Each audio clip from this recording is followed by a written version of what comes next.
ക്രിസ്തുവിന് മുമ്പ് 450 BC-യിൽ പേർഷ്യൻ സാമ്രാജ്യം മുഴുവനായും ഗ്രീസിനെ കീഴടക്കാനായി പുറപ്പെട്ടു. ആയിരക്കണക്കിന് വരുന്ന പടയാളികൾ ചേർന്നൊരു സൈന്യം, തോൽവി എന്തെന്നറിയാത്ത ഒരു സൈന്യം. എന്നാൽ പേർഷ്യൻ സൈന്യം തെർമപ്പോളി എന്ന് പറയുന്ന ചെറു മലനിര കടക്കുന്നത് വരെ ഉണ്ടായിരുന്നുള്ളൂ അവരുടെ സൈനിക ആധിപത്യം.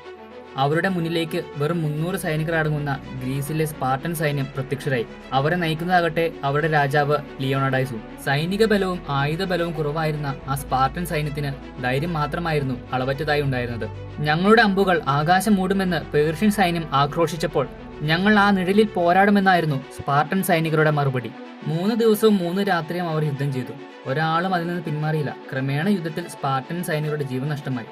പക്ഷേ ആ 300 സ്പാർട്ടൻ സൈനികരുടെ പ്രതിരോധം പേർഷ്യൻ സൈന്യത്തിന് ഗ്രീസിന്റെ മേൽ വിജയം കൈവരിക്കുന്നതിന് കുറച്ച് കാലതാമസം ഏർപ്പെടുത്തി.